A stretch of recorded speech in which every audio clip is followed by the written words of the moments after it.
Bueno, en el contexto en que estamos en el planeta, realmente estar en este oasis es vitalizante. Y quiero partir con una experiencia más bien sonora, pero que exige tener los sentidos como los necesitamos en medio del antropoceno.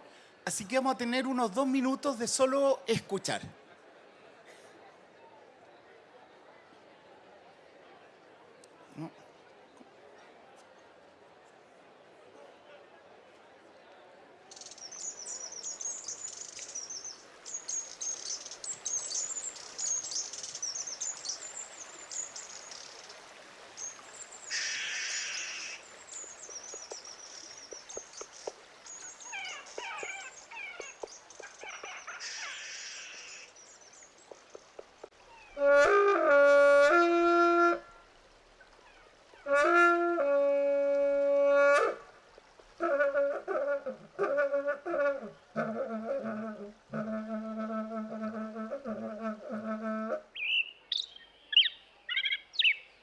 Los zorzales, bueno, yo lo creo porque lo he visto yo cuando era chica, porque eso me contaba mi hermano, que me decía siempre que yo no sé así porque me gustaba alguna vez tendido en la cama, me decía que eso es malo, tener que andar jugando afuera, qué sé yo, andar corriendo, pero no estar tendido ahí.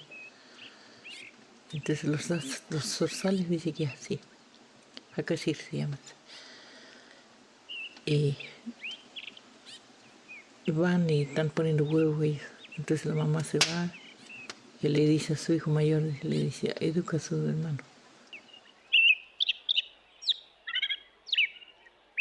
Acá se equipa como estamos en Tuata, de manera Walaiwa, Guayma, Pan Kuluna, que es Guayma, que esta manera Hakuna Yaja, Walaiwa, y que tutana me akul wakan la pata, Rapaya con my mutu, y Tualana, y Chin Maguntica to most of a Ruantica.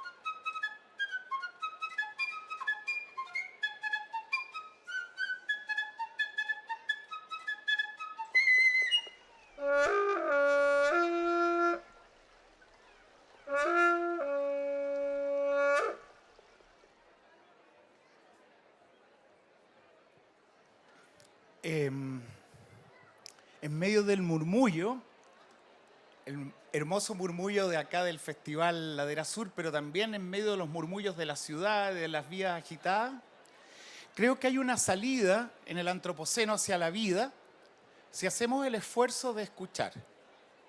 Y el escuchar los pájaros, escuchar las distintas expresiones de saberes que quedan subordinados y ocultos en medio de la aceleración y de la hegemonía del poder, del saber y del gobierno. Y en ese sentido, la obertura es una invitación primero a agradecer un lugar donde hasta hace poco era la trutruca, eran los zorzales que siguen los zorzales, las trutrucas siguen las trutrucas, era Lorenzo Ayapán, hombre pájaro mapuche, quien interpretaba. Y lo segundo, hacer una propuesta, que esa propuesta es asumir, defender y valorar la diversidad en sus diálogos y cohabitación interespecies e interculturales. Y ahí hay maestros presentes, pasados y futuros. Dentro del pasado está está Humberto Maturana, está Charles Darwin, Juan Ignacio Molina, para todo lo que hemos visto. Dentro del presente seguimos trabajando con la comunidad indígena Yagán y con Lorenzo Ayapán. en la comunidad mapuche. En ese sentido, con Francisca Mazardo hemos venido trabajando por unos 30 o 40 años, dependiendo cómo se cuente, y hace 25 años empezamos a trabajar en Cabo de Hornos con un registro, y en esta fotografía de abajo a la izquierda ven a Luis Gómez, actual presidente de la comunidad indígena Yagán, profesor de escuela, la señora Cristina Calderón, Lorenzo Ayapán, Úrsula Calderón. Cristina y Úrsula partieron en el transcurso de este trabajo, Steve McGee y Francisca Mazardo, para mostrar la fragilidad también de estos saberes. Mucho de lo que está dicho acá, hemos trabajado con el Libro Verde también, con la comunidad, es una múltiple trabajo de pájaros, árboles, y las voces están en Libro Verde en sus registros sonoros y transcripciones. Ahora, ¿cómo hacer estos diálogos interculturales de distintas formas de saberes? Uno de los puentes claves han sido las metáforas. Y una de las metáforas que está en distintas culturas es la metáfora del árbol de la vida. Y voy a partir con el árbol de la vida mapuche en la voz de Lorenzo Ayapán.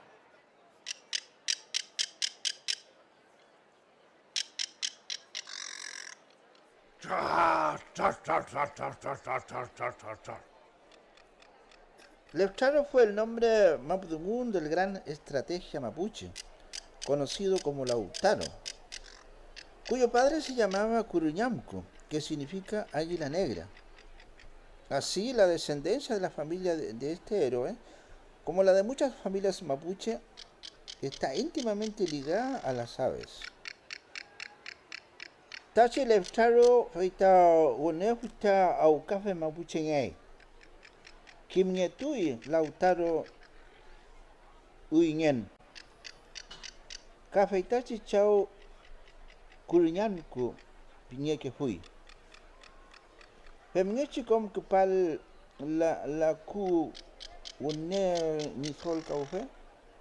Café inapalo puche inyam meu tu kelin la ku kepal.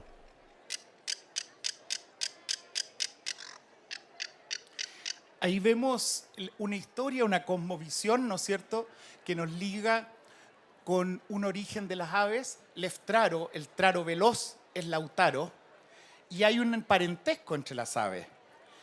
Y eso se ve en toda América. Este es un fresco mesoamericano, ¿no es cierto?, donde ven las mazorcas con caras de seres humanos, los hombres de maíz, en el Popol Vuh de la cultura maya, y a la izquierda el árbol genealógico evolutivo que hace Ernst Haeckel, pintor y biólogo alemán, en la ilustración de la teoría darwiniana de un origen común. Y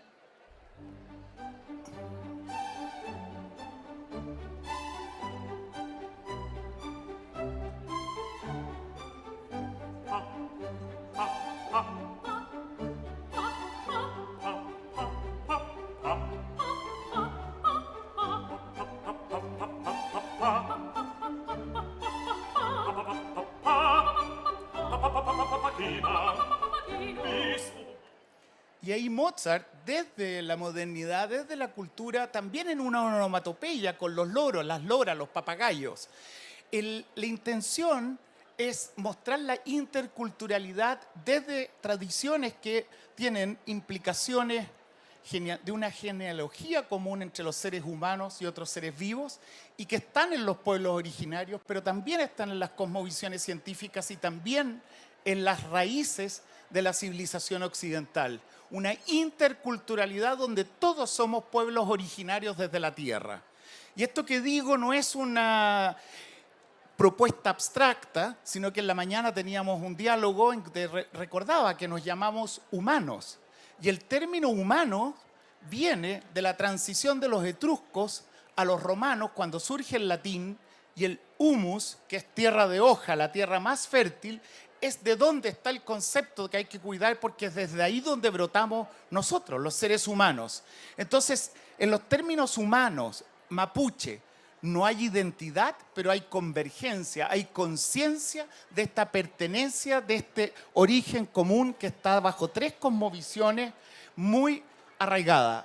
Y una vez que entendemos esa cosmovisión, vienen unas implicaciones éticas. Bueno, si somos humanos, si somos humus, si somos tierra, si somos agua, entonces podemos decir que somos parientes evolutivos con las plantas, los árboles, los pájaros, y eso no es una abstracción de ninguna manera. Hoy día la genética nos habla de cuán similares son nuestros genomas, nuestras mitocondrias son las mismas, y ahí viene el término espíritu, respirar, respiramos del mismo modo al modo celular, y entonces son relaciones de sujeto a sujeto. Y ahí tenemos los loros de Papageno haciendo su vida, cuidando su nido, cuidando a sus crías, como nosotros, las seres humanas y humanos, cuidamos a las crías. Les hablaba de Julieta, mi sobrina, que está por ahí, y ella va creciendo también, cuidada en un nido. Bueno, esa es la analogía, ese es el parentesco. Y cuando pasamos de relación a sujeto, pasamos a relaciones de cohabitantes, no simples recursos naturales para ser usados o explotados. No son objetos de estudio, sino que sujetos cohabitantes. Sin embargo, todo lo que estamos diciendo, todo lo que estoy hablando pareciera un romanticismo, y está fuera de onda, porque estamos en una época en donde lo que prevalece es un necroceno. Más que antropoceno, es necroceno. Eso significa una era de la muerte, donde mientras estamos aquí se siguen quemando bosques en el norte del estado de Nueva York. Sigue una guerra con crímenes de guerra en el Medio Oriente, donde prevalece el capital, el valor del capital por sobre el valor de la vida. Tenemos una inversión axiológica, una inversión valórica. Y en ese sentido es la pregunta, bueno, ¿cómo surgimos desde este necroceno nuevamente hacia un bioceno, hacia una era de la vida? Y la propuesta es que hay que permitir regerminar las semillas de la cultura occidental, de las culturas orientales, de los pueblos originarios. No es solo que algunos tengan esa relación con la tierra, todos las tenemos, pero nos amputaron los brazos. ¿Cómo nos amputaron? Y ahí viene que parte del necroceno tiene que venir con un chauvinismo, y la primera dificultad que voy a revisar es la del chauvinismo, en que son humanos y especistas. El término chauvinismo viene acuñado en un teatro de variedades de Francia en el siglo XIX, donde 2 dramaturgos se burlan de ellos mismos, de la cultura francesa, la más chauvinista en cuanto a la caricatura mundial, y se ríen de Chauvin, ¿no es cierto? Nicolas Chauvin, un soldado francés napoleónico, que cuando Napoleón incluso ya ha muerto, ya ha fallecido, sigue siendo napoleónico como si existiera la República Napoleónica. Esa desubicación de sentirse mejor, superior a otros, la trivializan con esta obra La Cocarde Tricolor. Y hay una coincidencia muy dolorosa, muy trágica de nombre, para decir que esto del chauvinismo y Chauvin no es algo del pasado. La supremacía blanca, el racismo, el etnafobia están en vida, y nuestro departamento de filosofía en Texas participó en la parte de análisis valórico con un juicio y un proceso vinculado al crimen causado por un ex policía, Derek Chauvin, esta vez en Estados Unidos, quien fue, ¿no es cierto?, culpado del asesinato de George Floyd, a quien no dejó respirar, como decía, respirar espíritu el 25 de mayo. Sin embargo, es muy importante, y esto para lo que decía de escuchar, hacer este ejercicio de escuchar en medio del sonido, tener esa alerta, porque en medio del sonido lo que prevaleció cuando llega Chauvin a la estación policial y hace el reporte, dice: el hombre murió en el hospital después de un incidente médico durante una interacción policial. Y Floyd agregó Chauvin respecto a Floyd, que se resistió físicamente como una persona, un delincuente afroamericano que se resistió físicamente a los oficiales, y el reporte no mencionó nada de la restricción. Lo que Chauvin no consideró es que en una esquina estaba Darnella Fraser, Y Daniela Freise capturó con su celular la escena en que ocurrió que realmente el policía le pone, ¿no es cierto?, la rodilla sobre el cuello y no deja respirar a Chauvin. Y entonces, al ver esto, el jefe de la oficina de policía abren un juicio y ponen en cuestión el reporte que había entregado el mismo Chauvin sobre el incidente. Pero la mayoría de los incidentes en la naturaleza y entre los seres humanos pasan anónimos, pasan piola, y Floyd habría sido considerado un delincuente más y Chauvin un héroe salvando la seguridad pública. Esto que pasa entre los seres humanos también pasa a través de las relaciones con las especies humanas y otras especies. Y así en Inglaterra, Richard Ryder en los 60 acuña este término del especismo. ¿Por qué maltratamos a otros animales?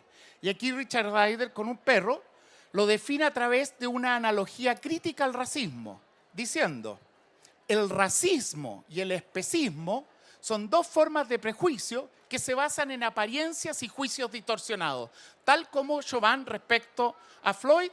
¿Y cuál es ese? Él ahí está en medio de algo que a mí me tocó como estudiante de medicina ver, no con perros, pero sí con gatos y sí con ratones de laboratorio, en que uno está tratando al otro como si fuera un objeto de estudio, no un ser vivo con intencionalidad, con conciencia, con formación de una familia, con un propósito en la vida.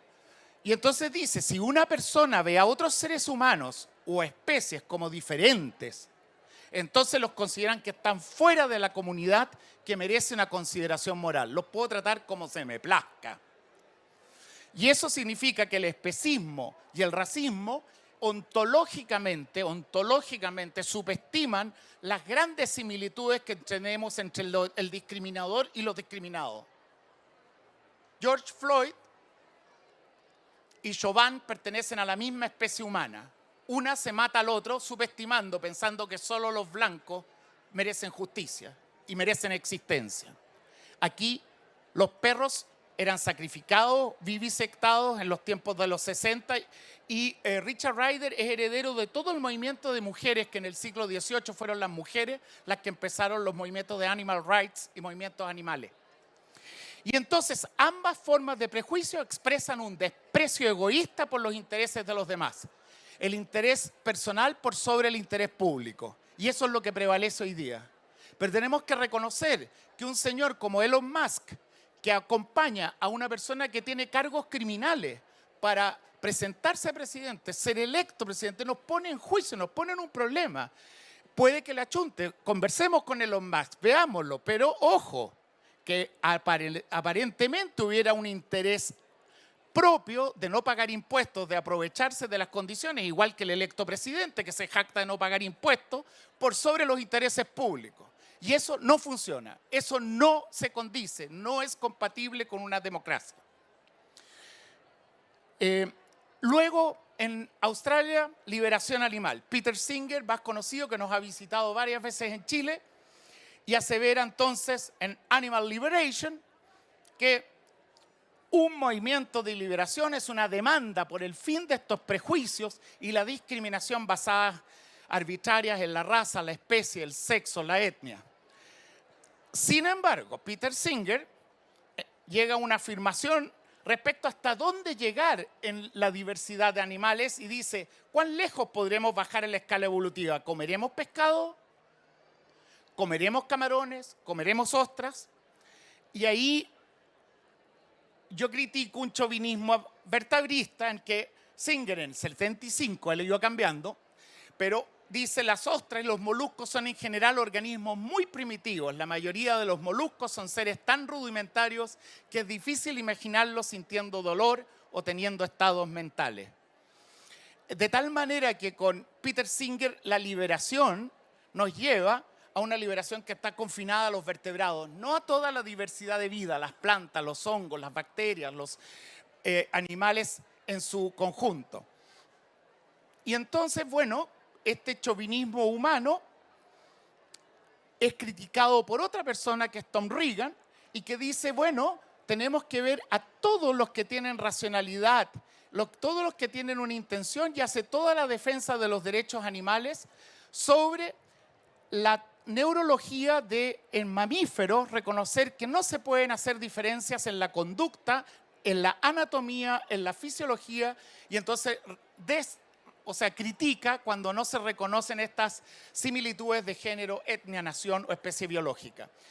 Y eso sí, el chauvinismo humano, dice, se asienta en una negación arbitraria. El punto que quiero insistir es la arbitrariedad de la exclusión y la opresión.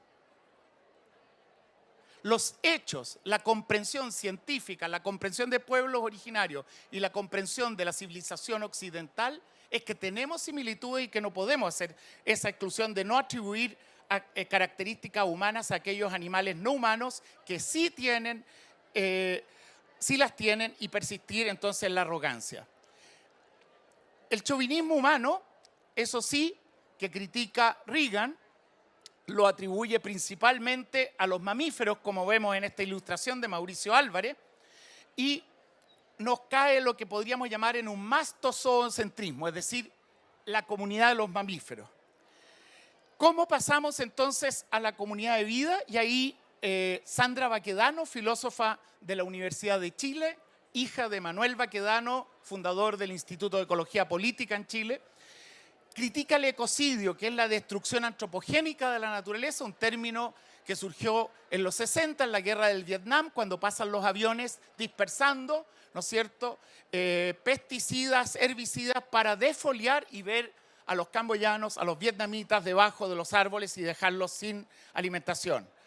Ahí Sandra Baquedano y yo concordamos y trabajamos juntos en un proyecto para intentar salir de este sesgo taxonómico vertebrado-céntrico en que ayer teníamos un panel sobre la defensa de los perros, al mismo tiempo que de la defensa de la fauna nativa. No es uno u otro. Y varios de los participantes, por aquí está Diego Peñalosa, que trabaja en CONAF, con un centro de rehabilitación, nos mostraban caminos para conciliar el tener una mascota, un gato, un perro, pero de una manera que no extermine, oprima a la fauna nativa. Y lo peor es la extinción invisible de la mayoría de los seres. El fitoplancton, el zooplancton en el mar y los nemátodos, los nemertinos, las lombrices en los suelos de los bosques mientras se queman. Tenemos conciencia del dolor de un koala, del dolor de los monos, del dolor de los seres humanos, pero poca conciencia tenemos de los más diversos que son los insectos y otros invertebrados. En ese sentido, en Australia surge un matrimonio que son Richard Routley y Val Routley, que luego se separan, y Val Routley es Val Plumwood, que los invito a leerla, es una de las pensadoras más lúcidas del siglo XX, es una ecofeminista que se juega la vida y entre ellos comienzan a difundir este concepto de una ética ambiental. Y ahí entonces entra el ecosistema, entran los sistemas de vida que luego se van imbrincando con lo que hoy día conocemos como la salud planetaria. Sin embargo, yo llego al mundo anglosajón y descubro que aquí hay un grave problema. Es como si hubiera un problema entre la humanidad y la naturaleza, entre la humanidad y la diversidad. Y no hay tal. La mayoría de los seres humanos son preciosos primates. Somos hermosas monas y monos que convivimos de manera budista, de manera taoísta, de manera de variar las papas en Cusco, de cultivar, pero estamos silenciados. Y lo que faltaba en la ética anglosajona era denunciar a los responsables. Menos de 25 empresas dan cuenta de más del 50% de todas las emisiones de gases de efecto invernadero. Solo 25. Es sabido que menos del 1% hoy concentra más del 50% de la riqueza del mundo. Y esa riqueza va con el poder bélico, con el poder del control de los medios, con un señor que pone satélites donde se le ocurre. Y Chile tiene que estar peleando y apelando a la Corte Internacional para poder seguir estudiando astronomía, porque están por sobre la ley y por lo tanto pueden elegir a un presidente que tiene cargos criminales. Estamos en una situación que es difícil, pero debemos hacer la distinción entre aquellas vertientes amorosas, como en el Festival de Ladera Sur, en que celebramos la diversidad biológica y cultural e interrelaciones, y aquellos responsables a quienes habría que sancionar. En ese sentido, acuñé el término ética biocultural para, en el contexto mundial, poner el énfasis en la necesidad de hacer distinciones. Y estas distinciones las vamos haciendo tanto dentro de Occidente como más allá de Occidente. Y digo dentro de Occidente porque estamos en un eurocentrismo que estamos fracturando para poder sobrevivir y con una valoración bien específica operativa que voy a explicar más adelante, que son los hábitos de vida, los cohabitantes y los hábitats compartidos. Entonces, la propuesta desde el sur del mundo, desde Chile, y no hablé del ecoturismo con lupa, lo voy a dejar mencionado, es esta ética biocultural que logra reconectarnos con los seres vegetales que somos, los seres animales que somos, los seres cósmicos que somos. Y para ello vamos a tener un minuto de una síntesis desde donde la estamos desarrollando.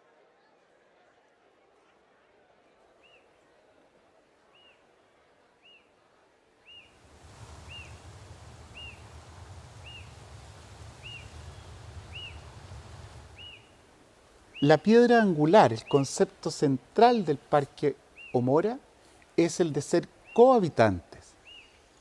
Cohabitantes significa compartir un hábitat. Aquí estamos en los bosques más australes del mundo, donde un líquen como barbita de viejo, como esta costra blanca, sobre este tronco, van generando el suelo que permite que crezcan estos árboles, que nos regula los flujos hídricos, nos da aire, y nosotros al comprender eso, asumimos también una responsabilidad ética del cuidado en que queremos que le vaya bien a los árboles y nos va a ir bien a nosotros. Hoy día hablamos de una salud, ¿no es cierto? La salud de los árboles, del ecosistema, la salud de la sociedad humana.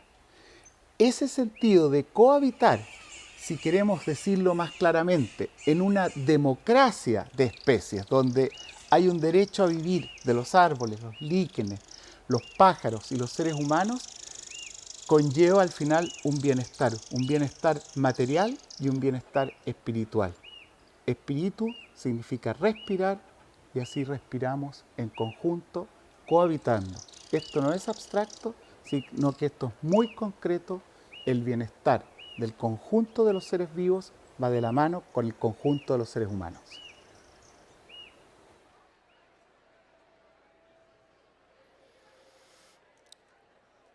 Gracias. Le aprovecho de agradecer a Yamil Hussein, un audiovisualista que está por ahí en la platea, quien hizo este video y nos permite traer este mensaje. Quedan dos momentos y voy a ir un poquito más rápido, que es cómo operacionalizamos esto. Entonces, el concepto de cohabitante con hábitos de vida, una ética en movimiento. La ética es sabiduría práctica, no es teoría, es praxis, es como la música. No es estudiar cómo lo hacen los músicos, sino que es tocar. Y en hábitats compartidos. Así tenemos cohabitantes con hábitos de vida en hábitats compartidos y estos tenemos dimensiones biofísicas, el agua, el carbono, tenemos lenguaje, humanos, mapuche, y tenemos instituciones, como esta institución, convocación de un festival de Ladera Sur, o mi institución, la Universidad de Magallanes. Y construimos escuelas y construimos constituciones desde distintas cosmovisiones de pueblos originarios, desde saberes subalternos en Occidente también. Personas que dieron la vida por lo que estoy diciendo y lo dijeron más hermosamente y más dramáticamente, como Giordano Bruno en su momento, que se sacrifica en la hoguera, o Spinoza, que hacía una ética panteísta, o como Berta Cáceres, que da su vida por la vida de los ríos. Y esto también lo afirman las ciencias. Entonces, la primera H es la de los cohabitantes. Y este cohabitante yo lo acuñé en analogía con el término compañera-compañero. Compañera-compañera significa cum panis, compartir el pan. Si hay poquito pan, lo compartimos, no me lo como todo. Si no, significa que no somos compañeros.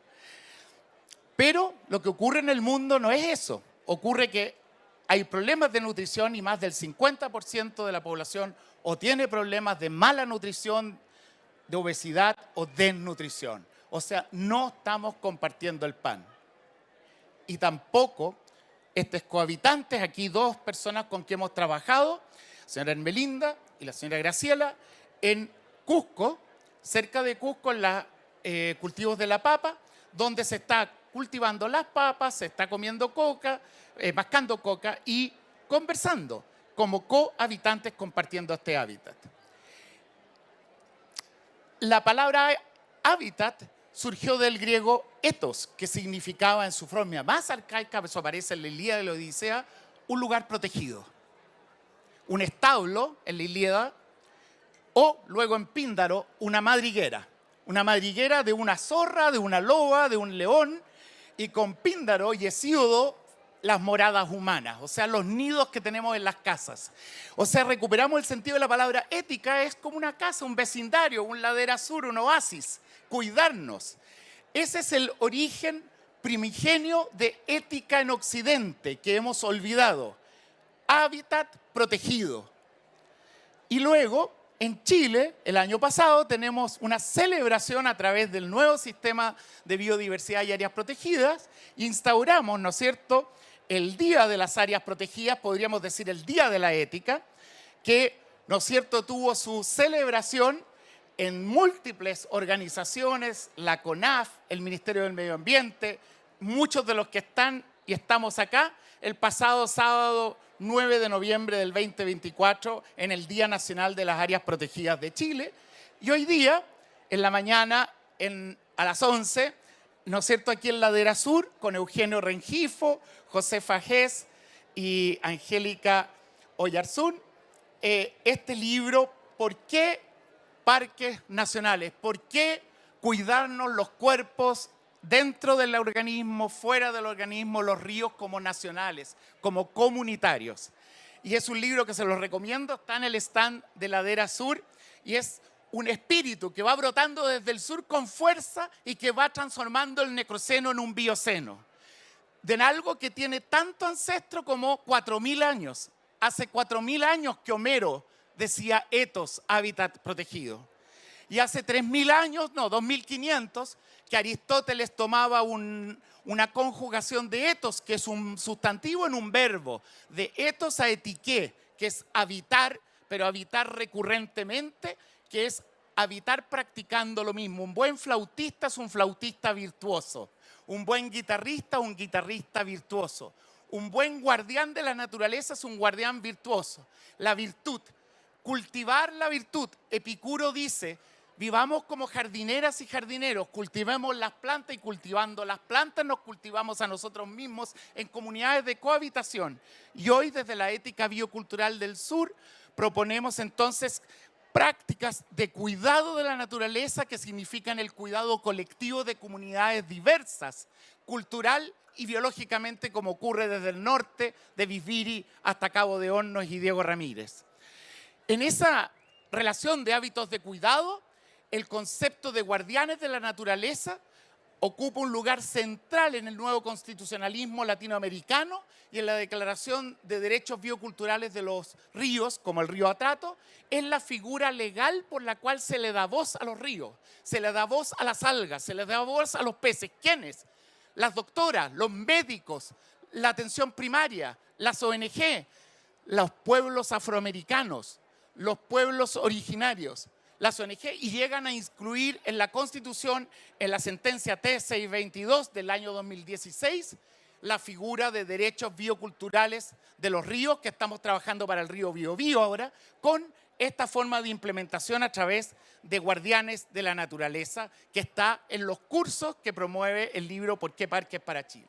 Sin embargo, hoy estamos en el llanto, en el dolor que decía Tarsila do Amaral en los años 20 del siglo XX desde Brasil.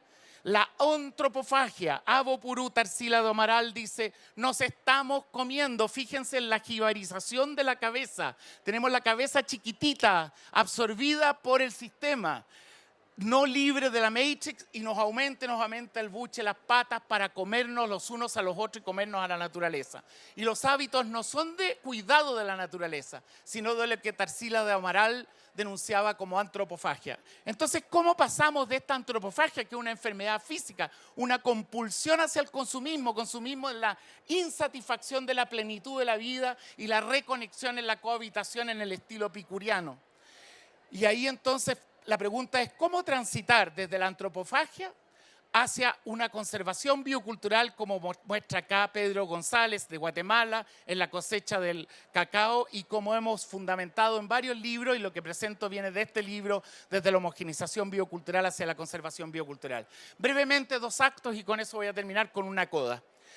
Los problemas estructurales. Tenemos que reconocer que estamos al final de un periodo que nos marcó. Durante el periodo de la década de los 50, cuando se gana la Segunda Guerra Mundial, los ganadores crean nuevas estructuras. Son instituciones como el Banco Mundial, los bancos multilaterales, la Organización de las Naciones Unidas, y estos generan una agenda que pone el progreso económico al centro. Fíjense, esto es de la ONU. El progreso económico acelerado es imposible sin ajustes dolorosos. Las filosofías, digamos, los saberes ancestrales deben ser erradicados, prohibidos.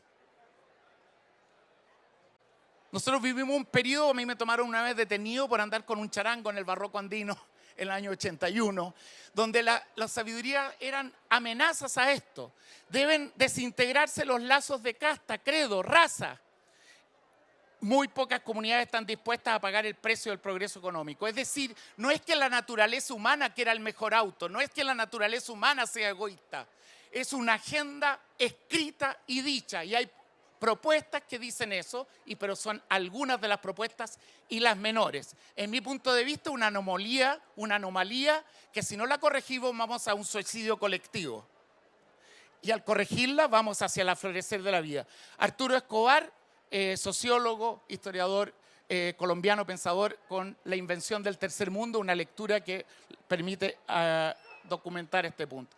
En esto han habido desplazamientos rápidos de las comunidades rurales cuya propiedad de la tierra ha sido acumulada por lo que fue la Revolución Verde, primero en la expectativa de que todo lo iba a hacer la tecnología, y hoy todavía el Banco Mundial subsidia en Kenia y en otros países, en Etiopía, monocultivos que no solo son un monocultivo, sino que se apropian de la tierra y las comunidades son desplazadas. El problema de las migraciones, por lo menos desde África a Europa, tiene mucho que ver con el desplazamiento y la concentración de la propiedad de la tierra, el land grabbing. Y en Latinoamérica, fíjense, la curva superior, la azul, es donde tenemos la mayor acumulación en urbes y donde estamos viviendo unas olas de neoextractivismo que vienen desde distintas fuentes con apropiación y acumulación de la propiedad. Y así los manglares son transformados en monocultivos para los camarones. En Chile hemos sufrido los monocultivos de pino, de eucaliptus, y los habitantes pierden su conexión con los hábitats locales, pero esto es lo más importante. Los hábitats quedan desprotegidos sin sus guardianes ancestrales que los defiendan. En discusiones en las Naciones Unidas, el vocabulario es evitemos externalidades negativas. Ojalá que no hayan comunidades que se opongan a este proyecto minero, a este proyecto de monocultivo. Este concepto de guardianes de la naturaleza es muy consistente con el Festival de Ladera Sur. Y lo otro es perder el lenguaje. El lenguaje que hoy día menos de 7 lenguas son las que acumulan más del 50% de la población. El mandarín, el inglés, el hindú, el español, el indio, perdón, y el arábico y el bengalí. Y peor es lo que tenemos hoy, ¿no es cierto? Una pérdida de los encuentros directos cara a cara con las tencas. Ayer estaba Álvaro Jaramillo en este escenario y hablaba de cómo encontrarse con las aves, con las plantas, cara a cara, no en la representación de un icono del teléfono. En el icono del teléfono es un objeto controlado, que además el objeto viene de los satélites, de todas las estructuras de poder que deciden qué vemos y qué no vemos.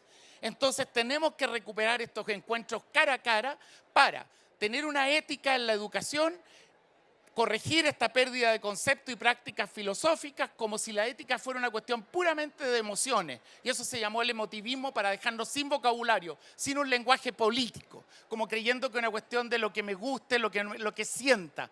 Eso es la ética, lo que sienta, pero eso se cultiva y se discute y se cultiva políticamente. Y cuando se incluye las éticas como si Kant, Aristóteles fueran los únicos. Yo los he traído para también poner la balanza en el diálogo con los pueblos originarios, encontrar puntos de convergencia, pero no puede ser eurocéntrica y universalista. Por eso entonces los 3 puntos que hemos hecho son: 1, superar el emotivismo y ver las dimensiones epistemológicas, ontológicas, políticas. 2, reconectar la ética con la diversidad biológica y cultural. Hay etos, muchos de los cuales aprender, muchos de los cuales de cultivar acá en Chile y más allá. Y finalmente, que estos etos contribuyen al bienestar. Es una educación para el crecer, cultivarnos, no para el negocio de la educación.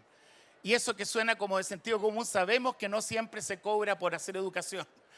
Y lo mismo en todos los sistemas, una virtud. Y aquí entonces el problema específico, con esto es la última parte: ¿qué estamos haciendo desde el sur en la teoría y aplicación de una ética biocultural desde el Cabo de Hornos?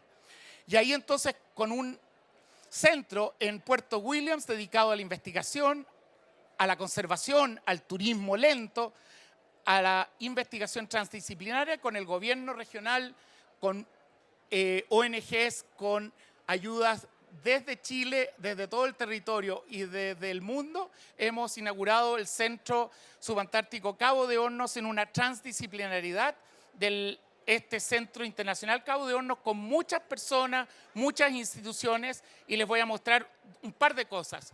Cuando partimos el año 2000 le dijimos a Ricardo Lagos Escobar, cuando nos visitó en marzo: la cumbre austral de América es distinta que la del norte. Fíjese que Sudamérica termina en una puntita y es la más fría del continente sudamericano. Es como la cumbre de las montañas, donde la superficie es mucho más chiquitita que las bases de las montañas, como tenemos acá. Y en las cumbres están los que solo viven en temperaturas bajas y tienen una superficie chiquitita, entonces están más vulnerables. Si la temperatura sube, los que viven en el Cabo de Hornos por el calentamiento global se van a caer al Paso Drake y se extinguen, o los que están en las cumbres de las montañas se van a ir al cielo y se extinguen. Sin embargo, aquí podría ocurrir también el reverdecimiento de las Antárticas.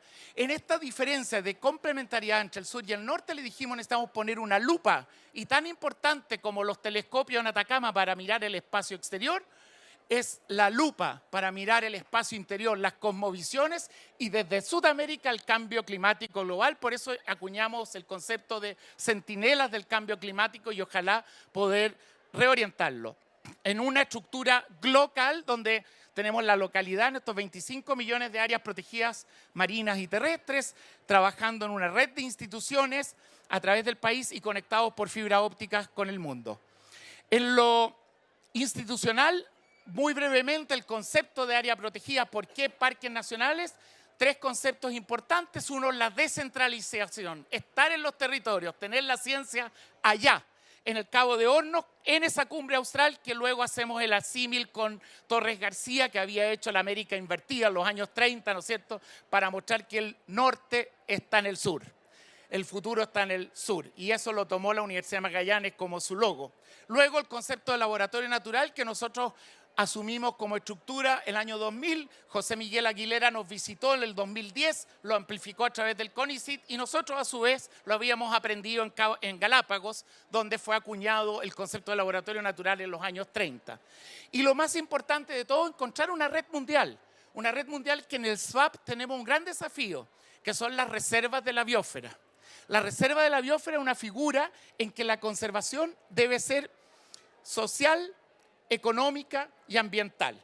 Y ahí estamos trabajando con ese modelo, con elementos biofísicos, donde estamos viendo lo que son las migraciones, con Torres Motus, las aves, y las aves sujetas al problema del cambio climático, donde nos llegaron mosquitos que transmiten la malaria aviar y los virus que nos han traído la influenza aviar. El tener un centinela para prevenir mejor que curar.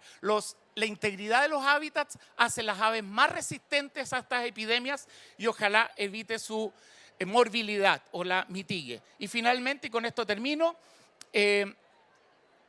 una investigación en educación. La educación formal es un problema habitualmente porque se disocia de lo que es la diversidad biológica y cultural habitualmente. Esto en Cuenca Ecuador, una fotografía en 360 grados, al lado izquierdo lo que ocurre fuera de la ventana, donde están las madres aymaras y quichuas, el floripondi dentro de la escuela, solo el español, la historia española y el Pato Donald y su familia. Insisto, no hay ningún problema con el Pato Donald y su familia. El problema es cuando solo se enseña la McDonaldización, solo se enseña español e inglés y no se enseñan las lenguas vernáculas y la diversidad biológica vernácula. Y eso es lo que estamos trabajando.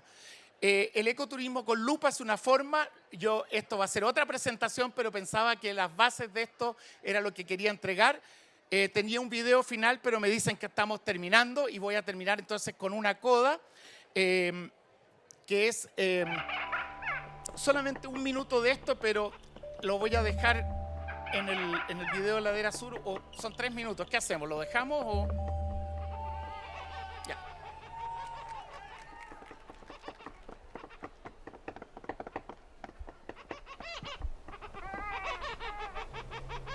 Que Chishiaki, Juan Calderón, Canchimin Chishiaki, y Pajal Canchaban, pero llaman a Tracantan, Pau Espich,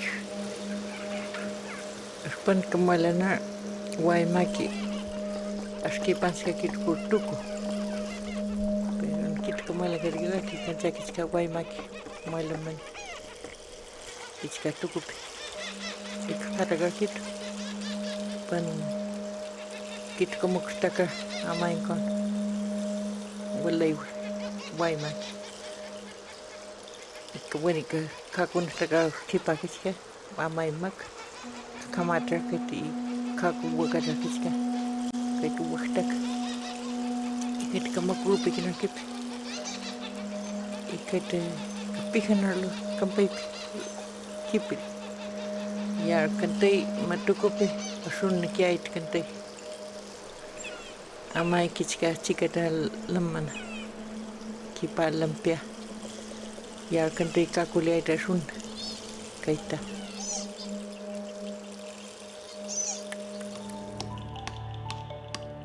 Cuando yo era niño veía mucho trabajar al abuelo Felipe y de ahí aprendí yo.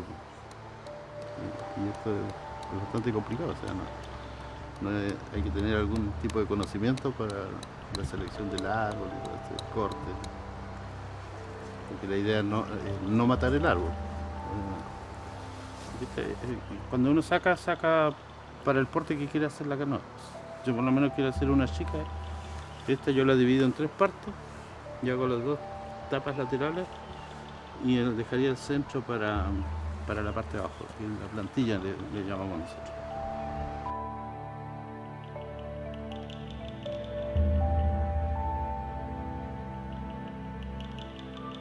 Al integrar el lenguaje y las leyendas y los saberes ancestrales de este pueblo nómade y canoero originario del Cabo de Hornos, con los conocimientos científicos, los investigadores del Parque Omora persiguen abrir nuevas aristas en la ciencia moderna, una mirada que denominan la ética biocultural.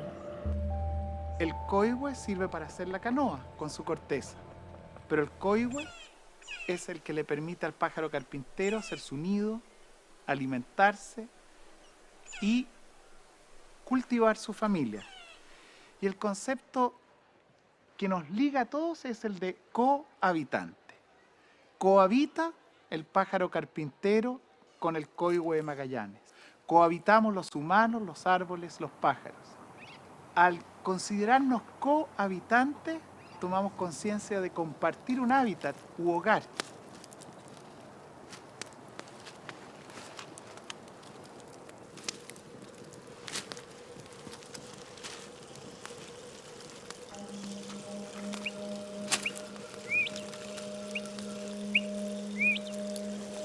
Haspul pich kamener kamanat ya honche malata kawi manat hausun may kudan kan japa pon pich ula fasun anas chipich tula sapon ka panahan tasata palaha i ket kajai may kudan awamudan may kudan hay hip ponuti ala kan banta wanaki usun kudan y la famola o palaja o tasata y que te pone y que te buena que te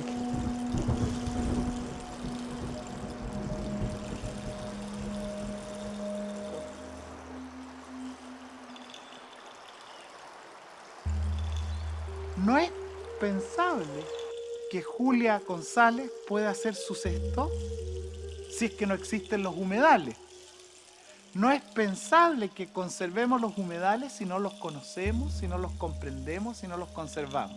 El conservar los humedales es la condición de posibilidad para que pueda habitar la becasina y muchos de estos pajaritos que escuchamos ahora.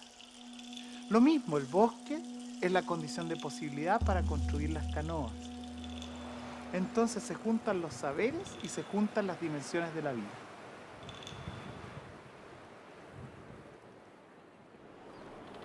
Los científicos y filósofos de Omora están empeñados en realizar una verdadera misión, la cual han llamado la Odisea Biocultural.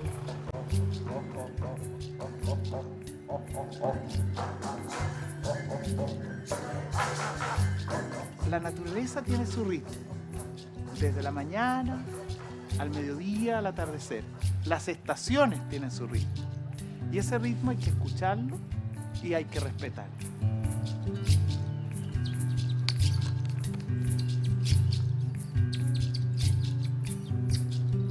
Lo que queremos es sincronizar los ritmos de la cultura con los ritmos de la naturaleza.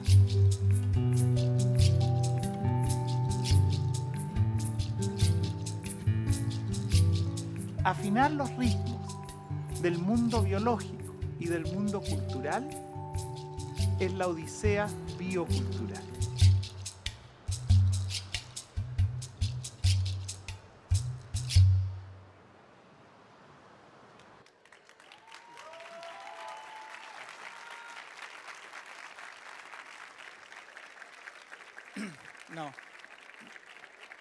No, muchas gracias. Y solamente una coda y una invitación. La coda la voy a saltar rápido. En esto del cambio climático hay impulsores directos como las emisiones de gases de efecto invernadero, la degradación del hábitat, pero hay impulsores indirectos que son los valores. Y en eso estamos trabajando. Y acabamos de concluir con las Naciones Unidas en el panel de biodiversidad y ecosistema, en el IPBES, Intergovernmental Panel for Biodiversity and Ecosystem Services, una evaluación de los valores, y fíjense que pudimos proponer el valor de los cohabitantes, en ese caso los peces como cohabitantes, y surgen al menos 4 avenidas que están con fuerza fracturando este antropoceno, este necroceno. La economía verde con soluciones basadas en la naturaleza. El descrecimiento, no necesitamos consumir tanto para ser felices. La protección de la naturaleza, las áreas protegidas y el cuidado de la tierra y la conservación biocultural, concibiendo el inicio de ética como hábitat protegido y el hábito de cohabitar. En resumen, lo que estamos haciendo desde el norte, sí, desde el sur, es proponer. La ética ya no es un cómo vivir bien, sino cómo cohabitamos bien, cómo vivimos nuestras vidas compartidas. Y en esta resignificación de la ética es que los invitamos para mayo del 2025 a un encuentro biocultural en Puerto Williams del 5 al 12 y luego del 12 al 14, donde estaremos trabajando textos y prácticas que esperamos compartir. Muchas gracias por este oasis del Festival de Ladera Sur.